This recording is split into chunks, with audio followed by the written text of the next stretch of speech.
forming Christ in the believer. TvGrace International presents the ineffable words of God, the gospel of grace, on the lips of the man, Christ Jesus. Abba Father. I want to invite you to look for Hebrews chapter 5, verse 7 to 10. Today's topic is learning obedience.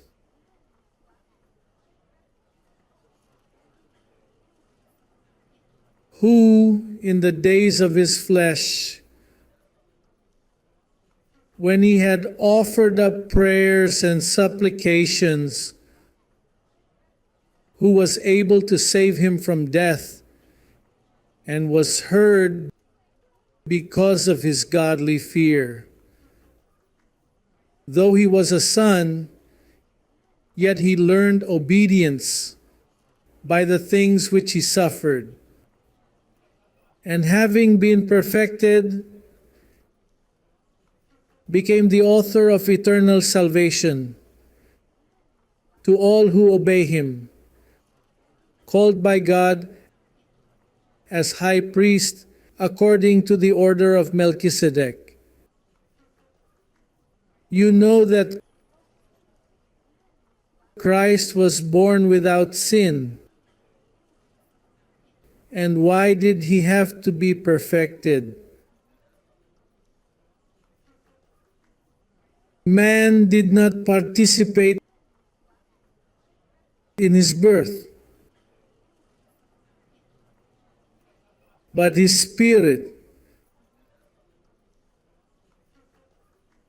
for being in a body, had to suffer and learn obedience. You are a spirit that has been made perfect, but you have to learn obedience. And he learned obedience, but it is an obedience in the mind. He faced challenging moments. His experience in that veil. He learned to love his parents.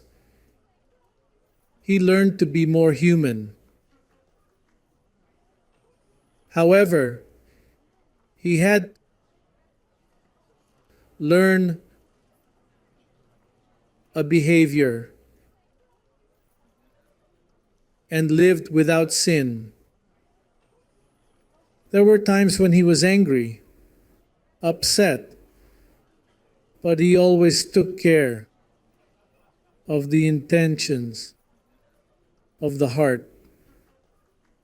That's where the evil is. The evil is not in what you do. The evil is in what forms what you do. This is called malice, iniquity. We cannot have iniquity. We cannot do things premeditatedly, knowing that it is wrong, and keep doing them to carry them out. He had to achieve perfection in this, because by being in the flesh, your flesh does not study your spirit. Your spirit studies your flesh. You are not a piece of flesh learning to live with the spirit. You are a spirit that is learning to live with your flesh. That's a long process. In this process, you need to learn much grace to forgive yourself, to tolerate yourself, to keep you from feeling guilty For your body is a body of death, and it will show itself. And you have to see that death. You have to see that insufficiency. Jesus of Nazareth was a common man. Rome, Catholicism, tried to present a mystical Jesus who did not marry, did not have sex, presented Mary as a virgin who had no more children. And that is not true. Mary was a normal woman who continued to have children because marriage is honorable. And Joseph returned to her, and they had more kids. And Jesus grew. He perfected himself, struggled with his flesh. No sin could be found in him. And he had to get married to leave a lineage. In order to become a rabbi, he had to be duly married. Therefore, he developed normally and had to leave lineage C because that's my origin from that seed. It had to follow the seed of David, but he suffered a lot because he adapted to life here on earth. You adapt to the people around you. You learn to love. You learn to love your children, your parents, your spouse. And he learned that. But he knew he had to go to the cross.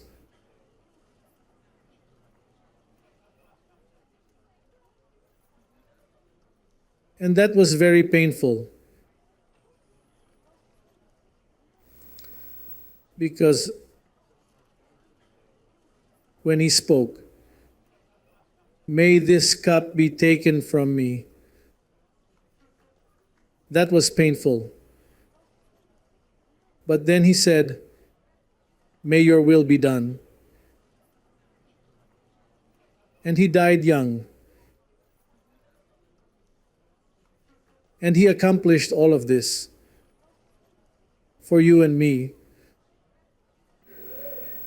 so that you don't have to go through that. However, he wants you to learn obedience, that you carefully consider your physical behavior here on earth, that you learn to deal with suffering, with necessities, with the people around you, that you learn to act lovingly towards others, that you know your room, that you do not intrude into others' rooms, that you respect your neighbor. And he had to learn obedience, even though he was a son. And being perfected, he became the author of eternal salvation. But he was normal, just a man. One day he said to the disciples, "If you do not eat my flesh and drink my blood, you have no life in you." And they said, "Eat his flesh, drinking his blood." There were two purposes to see God in that clay. And there you had to consume his flesh and his blood to take away sin, to leave you perfect as you are now. The beloved is without sin. There is no sin here. There is nothing against God here. He made peace. We are at peace with God. We are the congregation of the righteous spirits made perfect. We are already perfected. Jesus of Nazareth loved us this way, so that we go forward to perfection. When this is mentioned, then we can look at Hebrews chapter 5, verse 11 onwards. Let's read it. Of whom we have much to say and hard to explain, since you have become dull of hearing. For though by this time you ought to be teachers, you need someone to teach you again the first principles of the words of God, and you have come to need milk and not solid food. For everyone who partakes only of milk is unskilled in the word of righteousness, for he is a child. But solid food belongs to those who are of full age, that is, those who by reason of use have their senses exercised to discern both good and evil. The world went for milk.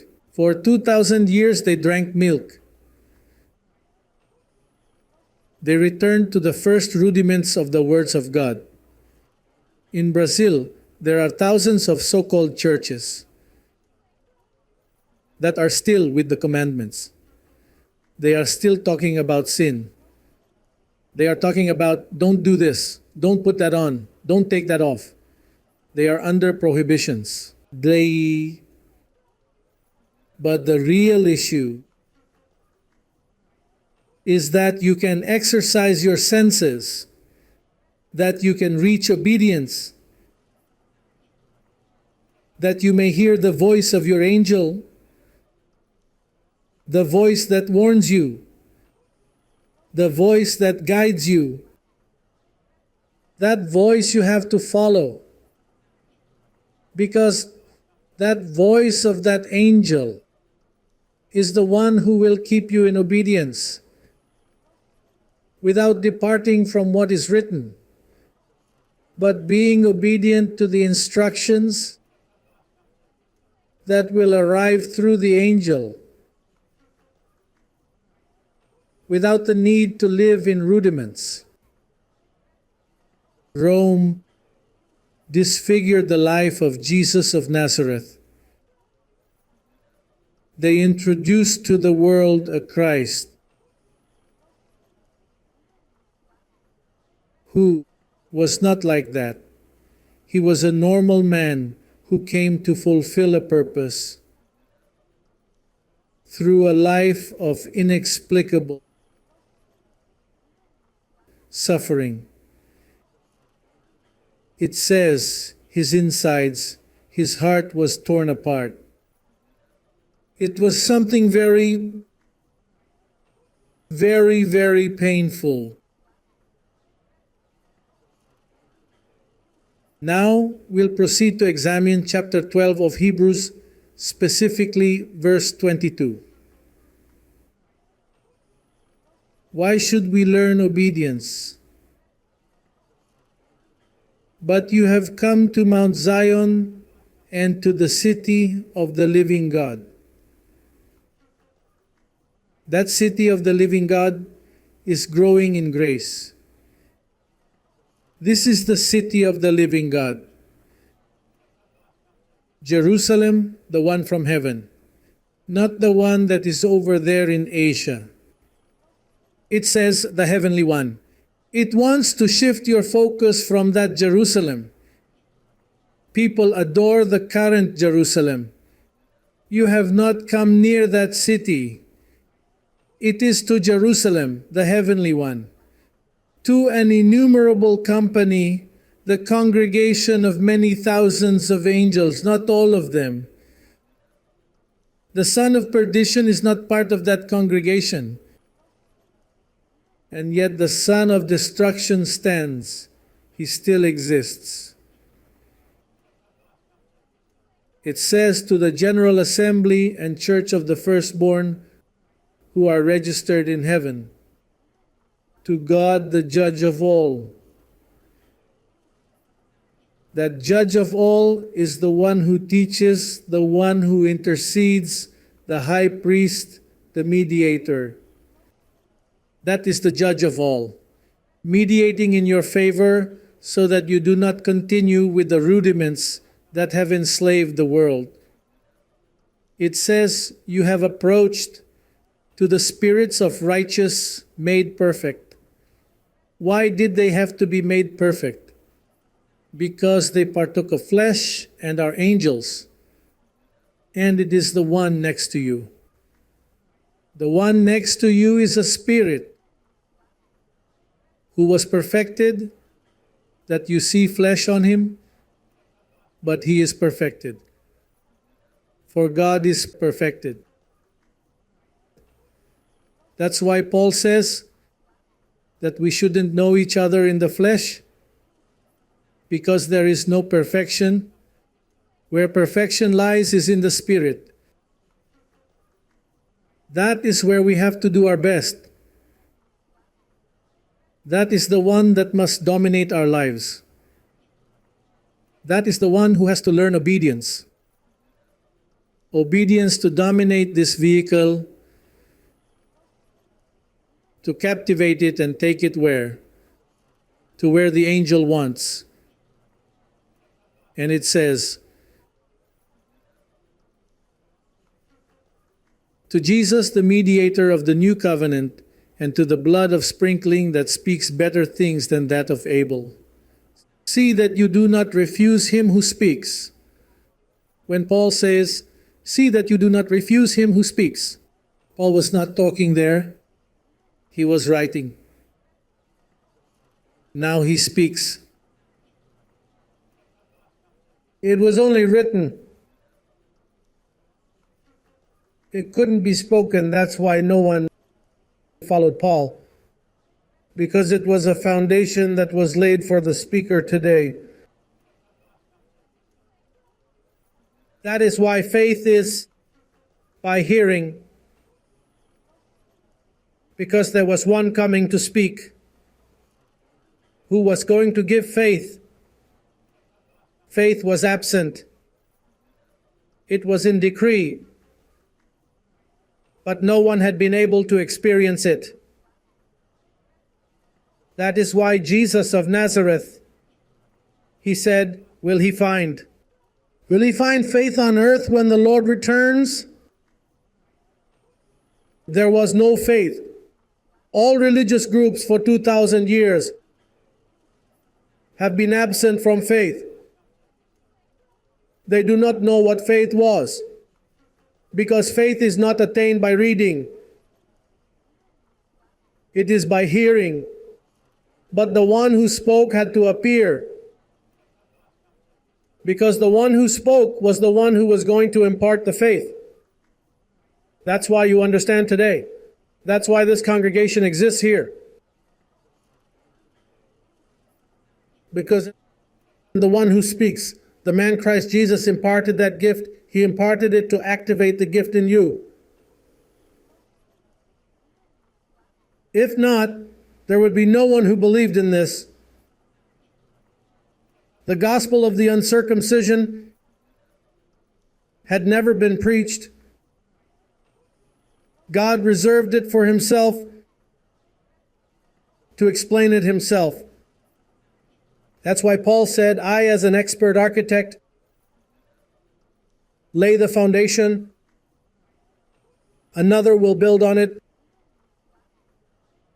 What was not known was when that other one was going to build. Almost 2,000 years were to pass to start building. In the year 1973, I didn't understand. I am a veil that did not understand. He came to me and began to give me faith. I am the first who began to believe accurately in the correct manner. When I believed, then I started to communicate the things that I was listening to. And it was so difficult at first that people couldn't believe. They had never heard that before. They all said that. They said, but where did that come from? So from here, from the Bible you own. Yes, but Tata, you're explaining it in a science we had never known before. It is wonderful to see how God came a second time.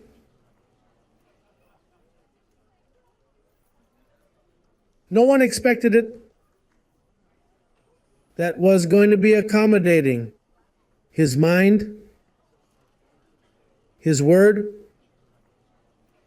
because His word is spirit. And when it reaches your spirit, He gives power to your spirit. And it is from your spirit that everything you need comes out. Therefore the Lord said, the flesh profits nothing. The spirit is what gives life. Life is in your spirit, within you, not within the one beside you. That is for him. It is in you. It is your responsibility. It is your calling. It is your privilege that life may come from you. You will not borrow oil from your neighbor. You will not say, my lamp is going out. Give me some of your oil to light my lamp. No, because your lamp is full forever. Life is in you.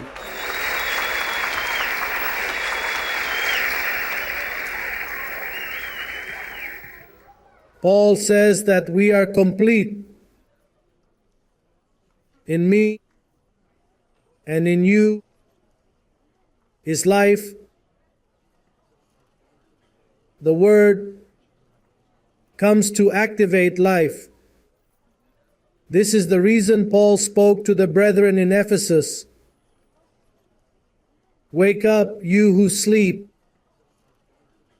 and Christ will enlighten you. They were sleeping congregations. They slept for 2,000 years. But life is in your spirit. The healing you need is within you. Everything you need is in your mind. That's why you have to be obedient. Because when you become obedient and reach the stature of that behavior, it's not that you resemble me or that you resemble Jesus of Nazareth. It's not about imitating the external. It's about exercising the senses so that in there you may reach the stature of the perfect man. And from there you get life. My personal life is very silent. When you begin to grow like this, you spend time alone because you don't feel alone, because you are never alone. Here, solitude doesn't hurt. Here, solitude is enjoyable. Because that's where you think. You cannot walk in a daily rhythm where you do not think. You have to learn to keep silent, to listen to the voice of your angel. If you are always very busy and busy and busy and the angel stopping you so that you can listen, so that you can hear that voice that wants to guide you. It's good to be busy. But the best moments I have are when I have nothing to do, when nothing occupies me, when I am in silence. There you hear the voice of your angel. That's where I take life from. The life that gives me healing. The life of Jesus that is in me, that is in you, and you activate it silently. I have moments when I am lying down that I start to think and I start to talk. I begin to activate everything I want. Not everything is manifest to me. Nevertheless, everything I receive, everything I hope for, is manifesting in my body. That's where your treasure is. That's why Paul says we have this treasure.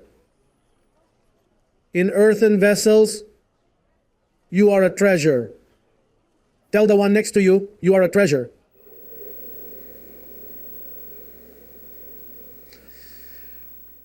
God came to seek a strong people.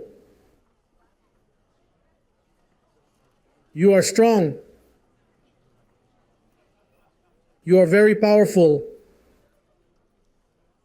People will turn pale in front of you. That is why once Jesus of Nazareth, when they were looking for him, he said, I am. They fell. They were frightened. And your character is being formed with knowledge, with what you are hearing, and confessing it in your favor, because you are a strong people. Because within you there is a treasure that needs to be developed. That treasure you do not see, even though you say yes. The flesh still has so much influence over you. The culture, the politics, the upbringing your parents gave you, that comes from traditions. It still holds authority over you. And the word is here to divide it. And that takes time. It takes quite a bit of time, because he is seeking your obedience. In Jesus of Nazareth, it took a long time. 30 years have gone by, forming that veil, experimenting. And you experience the same. You are being formed. They are dealing with you. What you have heard about this covenant, that hasn't ended with you. Therefore, they cannot be shipwrecked in faith, because there are people who come among us, and before being formed, they abort because of what they see. That is why we have to be in obedience, to not be a stumbling block. We must know how to hear. The problem with these Hebrews is that they were slow to hear, and today the technology, the world we live in, takes up a lot of your ear, and you have to learn to listen. You have to learn to have those moments where you are talking with your angel, speaking with your inner life, speaking with yourself, listening, confessing, and watching the angel work. It's beautiful to see the angel working. He has surprises for you. He has good things for you.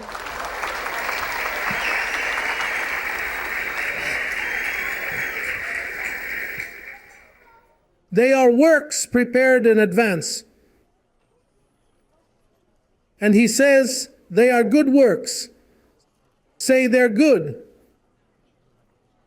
Then you have to be happy because they are good. Nothing bad is going to happen. The earth is not going to explode.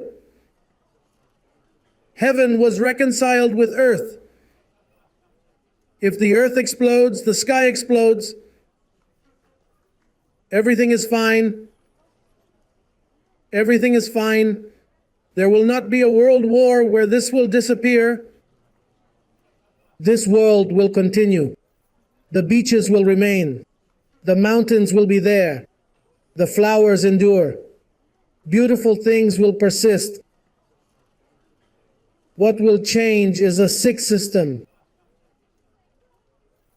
But it has to deal with you, with your mind, with the senses. You need to exercise them so that when that system appears,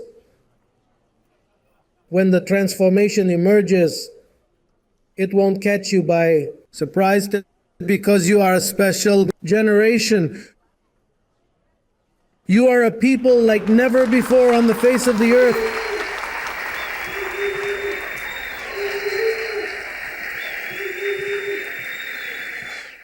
You are the people who call things that are not as if they were. A powerful world is coming, and it has to do with technology. Science will develop further. It will be a steadfast world, not of bad news. It's going to be a perfect world. It will be perfect. And God is preparing those people, competent ministers of a new covenant. We will stand. Say with me, the life of Jesus, the treasure that is in this body, calls things from the invisible world to the visible world. I declare myself completely healed. I declare myself in full health. I declare myself in peace and at rest. I say that my life enters another glory.